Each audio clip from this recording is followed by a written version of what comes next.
स्वागत है आपका करंट अफेयर विद आकर्ष में। आज हम जानेंगे 13 जनवरी 2025 के करंट अफेयर और 13 जनवरी के इतिहास के बारे में। तो चलते हैं पहले क्वेश्चन पे। पहला क्वेश्चन है, हाल ही में प्रधानमंत्री नरेंद्र मोदी जेड-मोर टनल का उद्घाटन कहाँ करेंगे? सही आंसर है option number B, Jammu Kashmir. हाल ही में प्रधानमंत्री नरेंद्र मोदी जेड-मोर टनल का उद्घाटन जम्मू कश्मीर में करेंगे। इस टनल की लागत 24,000 करोड़ रुपए है। इसकी लंबाई 6.5 किलोमीटर है। कश्मीर और लद्दाख के बीच हर मौसम में ये टनल संपर्क सेवा प्रदान करेगी। हाल ही में भारत के पहले केबल स्टे रेलवे ब्रिज अंजी खंड पुल का उद्घाटन भी जम्मू कश्मीर में किया गया है। अगला क्वेश्चन है, प्रतिष्ठित अमेरिकी ट्रैक एंड फील्ड पत्रिका ने 2024 में दुनिया के सर्वश्रेष्ठ पुरुष भाला फेंक खिलाड़ी का खिताब किसे दिया? सही आंसर है option number A, Neeraj Chopra. हाल ही में प्रतिष्ठित अमेरिकी ट्रैक एंड फील्ड पत्रिका ने 2024 के दुनिया के सबसे सर्वश्रेष्ठ भाला फेंक खिलाड़ी का खिताब नीरज चोपड़ा को दिया।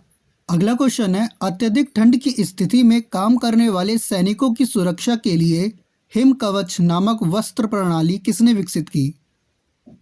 सही आंसर है ऑप्शन नंबर ए, डीआरडीओ। डीआरडीओ ने अत्यधिक ठंड की स्थिति में काम करने वाले सैनिकों की सुरक्षा के लिए हिम कवच नामक वस्त्र प्रणाली विकसित की। ये multi layer clothing system 20 degree centigrade से -60 डिग्री सेंटीग्रेड तक के तापमान में काम करने के लिए डिज़ाइन की गई है।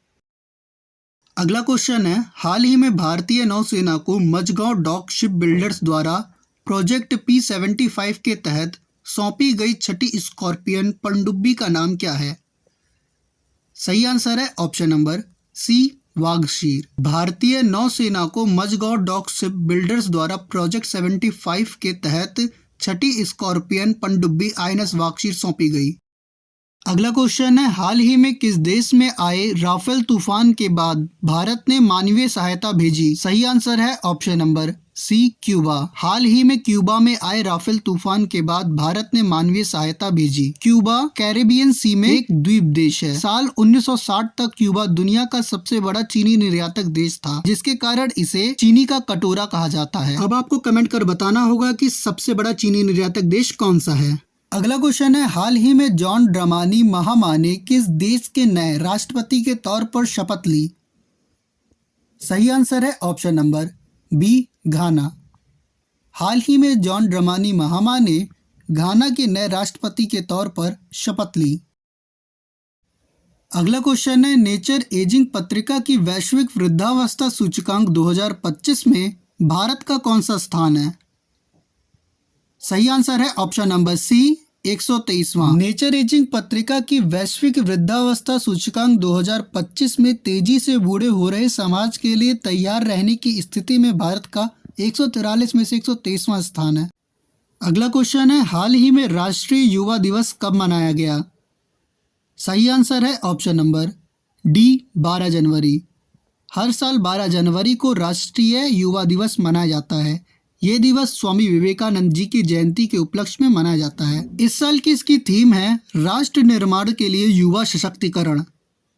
अगला क्वेश्चन है, हाल ही में लिथियम भंडार की खोज के साथ कौन सा देश दुनिया में दूसरा सबसे अधिक लिथियम भंडार वाला देश बन गया? सही आंसर है ऑप्शन नंबर डी, चीन। हाल ही में चीन ने तिब्बत में एक बड़े लिथियम भंडार की खोज की है, जिसके बाद चीन दुनिया में दूसरा सबसे अधिक लिथियम भंडार वाला देश बन गया है। अगला क्वेश्चन है, हाल ही में किस देश ने हिंदी दिवस के अवसर पर हिंदी में पहले सर्टिफिकेट कोर्स की शुरुआत की? सही आंसर है ऑप्शन नंबर डी, श्रीलंका। हाल ही में श्रीलंका ने हिंदी दिवस के अवसर पर हिंदी को बढ़ावा देने के लिए सर्टिफिकेट कोर्स की शुरुआत की। अगला क्वेश्चन है, भारत के साथ द्विपक्षीय संबंधों की 60वीं वर्षगांठ मनाने के लिए किस देश के राष्ट्रपति 15 से 18 जनवरी को भारत की यात्रा पर आएंगे? सही आंसर है ऑप्शन नंबर बी, सिंगापुर। हाल ही में सिंगापुर के राष्ट्रपति थरमन शांगमुखरत्नम भारत के साथ द्विपक्षीय संबंधों की 60वीं वर्षगांठ मनाने के लिए 15 से 18 जनवरी को भारत आएंगे।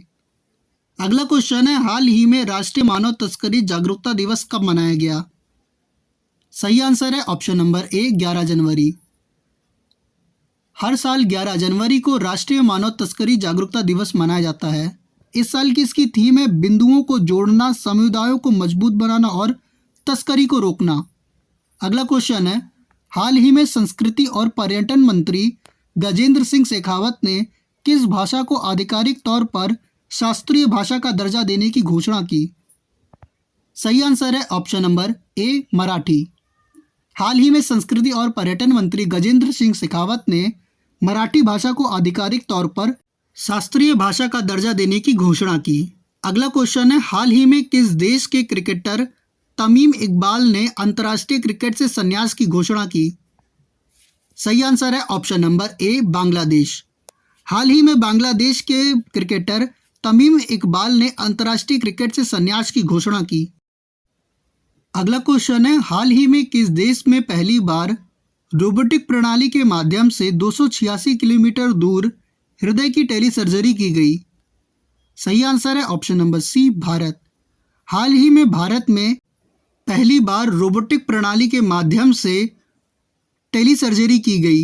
ये सर्जरी जयपुर के मणिपाल अस्पताल से गुरुग्राम से संचालित डॉक्टर सुधीर श्रीवास्तव द्वारा की गई। चलिए चलते हैं 13 जनवरी के इतिहास की ओर। 1559 में एलिजाबेथ प्रथम इंग्लैंड की महारानी बनी।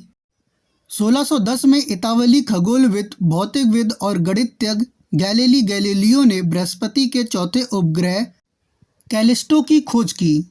1709 में मुगल शासक बहादुर शाह प्रथम ने अपने तीसरे भाई कमबख्श को हैदराबाद में हराया। 1818 में उदयपुर के राणा ने मेवाड़ के संरक्षण के लिए ब्रिटेन से समझौता किया। 1842 में काबुल से पीछे हटने वाली ब्रिटिश भारतीय सेना के 16,500 सैनिकों और नागरिकों में से सहायक सर्जन विलियम ब्रायडन जलालाबाद पहुंचने वाले एकमात्र जीवित व्यक्ति थे। 1915 में इटली के आवेजानो शहर में आए विनाशकारी भूकंप से 30,000 लोगों की मौत हो गई। 1948 में राष्ट्रपिता महात्मा गांधी ने हिंदू मुस्लिम एकता बनाए रखने के लिए आमरण अनशन शुरू किया। 2010 में अंतर्राष्ट्रीय वित्तीय संकट के कारण जर्मनी की अर्थव्यवस्था में साल 2009 के दौरान 5% की गिरावट दर्ज की गई। 2011 में भारत में पोलियो का आखिरी मरीज मिला। 2012 में इटली के समुद्र तट पर एक यात्री जहाज कोस्टा कॉनकॉर्डिया डूब गया। चलिए पिछले करंट अफेयर का रिवीजन करेंगे। भारत ने खनिज विज्ञान और अन्वेषण के क्षेत्र में सहयोग के लिए किस देश के साथ समझौता ज्ञापन पर हस्ताक्षर करने की सहमति जताई? सही आंसर है option number C Mongolia. Bharat सरकार ने खनिज विज्ञान और अन्वेषण के क्षेत्र में मंगोलिया के साथ समझौता ज्ञापन पर हस्ताक्षर करने की सहमति जताई। भारत मंगोलिया से तांबा और कोकिंग कोयले की आपूर्ति को सुनिश्चित करेगा। अगला क्वेश्चन है, हाल ही में किसने असम के काजीरंगा में आंतरिक जलमार्ग विकास परिषद की दूसरी बैठक के दौरान राष्ट्रीय नदी यातायात और नेविगेशन प्रणाली का शुभारंभ किया?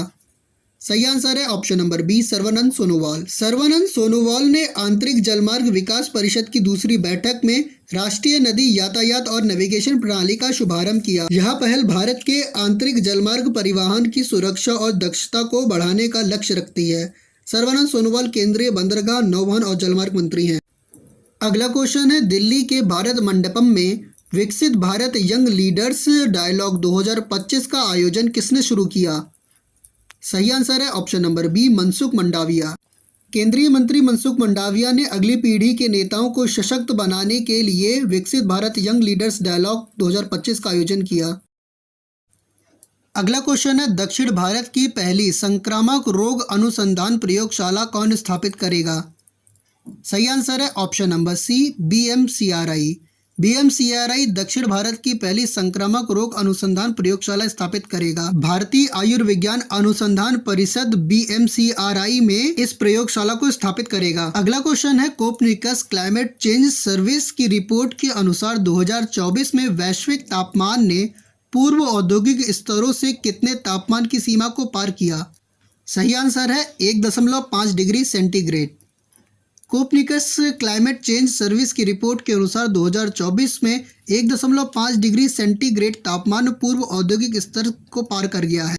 वार्षिक औसत वैश्विक तापमान 15.1 डिग्री सेंटीग्रेड था, जो अब तक का सबसे गर्म वर्ष बन गया है। अगला क्वेश्चन है, प्रधानमंत्री नरेंद्र मोदी ने 10 से 11 फरवरी 2025 में होने वाली एआई समिट में हिस्सा लेने के लिए किस देश में जाएंगे? सही आंसर है ऑप्शन नंबर सी, फ्रांस। प्रधानमंत्री नरेंद्र मोदी 10 से 11 फरवरी 2025 में एआई समिट में हिस्सा लेने के लिए फ्रांस में जाएंगे। इस शिखर सम्मेलन का उद्देश्य कृत्रिम बुद्धिमत्ता और अंतर्राष्ट्रीय संवाद को बढ़ावा देना है।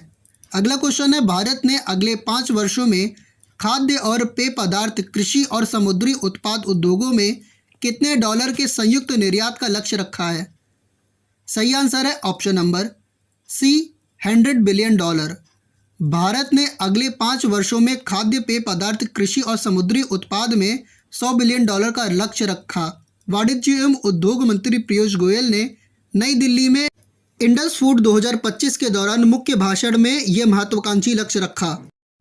अगला क्वेश्चन है, Guinness book of world record के अनुसार विश्व की सबसे बुजुर्ग व्यक्ति तोमिको इतुका का 116 वर्ष की आयु में निधन हो गया। इनका संबंध किस देश से है? सही आंसर है option number A, Japan. Guinness book of world record के अनुसार विश्व की सबसे बुजुर्ग महिला तोमिको इतुका का 116 वर्ष की आयु में निधन हो गया है। तोमिको इतुका की मौत के बाद अब दुनिया के सबसे बुजुर्ग इंसान ब्राज़ील की 116 वर्षीय इनाहा कैनाबारो लुकासा हैं। अगला क्वेश्चन है, हाल ही में ऑल इंडिया रेडियो के विशेष कुंभवाणी चैनल का उद्घाटन किसने किया?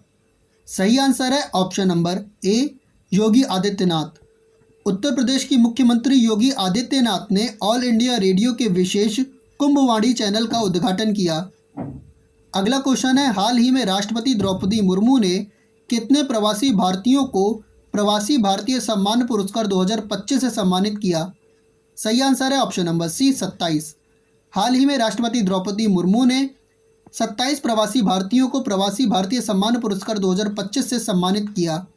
अगला क्वेश्चन है, ज्ञानदा काकती का 94 वर्ष की उम्र में निधन हो गया। ये कौन थी? सही आंसर है ऑप्शन नंबर सी, अभिनेत्री। ज्ञानदा काकती का 94 वर्ष की आयु में निधन हो गया। ये भारत की मशहूर अभिनेत्री थी।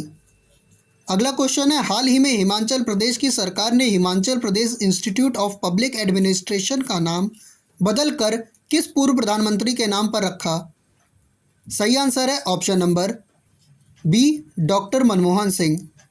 हाल ही में हिमाचल प्रदेश के मुख्यमंत्री सुखविंदर सिंह सुक्खू ने Himachal Pradesh institute of public administration के 50वीं वर्षगांठ पे इसका नाम बदलकर पूर्व प्रधानमंत्री डॉक्टर मनमोहन सिंह के नाम पर रखा।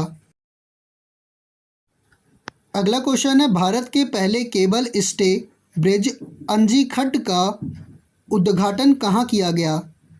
सही आंसर है option number B, Jammu Kashmir. Bharat के पहले cable stay railway bridge Anji Khad का उद्घाटन जम्मू कश्मीर में किया गया। ये उधमपुर श्रीनगर बारामूला रेलवे रिंग परियोजना का एक प्रमुख हिस्सा है। इस परियोजना का उद्देश्य कश्मीर घाटी और शेष भारत के बीच संपर्क को बढ़ाना है। अगला क्वेश्चन है, हाल ही में भेल ने किस देश में जल विद्युत परियोजना की शुरुआत की? सही आंसर है ऑप्शन नंबर सी, भूटान।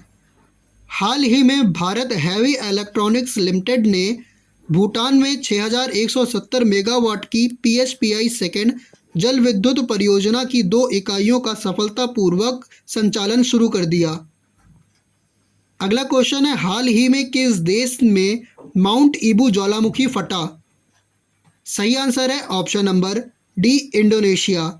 हाल ही में इंडोनेशिया में माउंट ईबू ज्वालामुखी फटा है।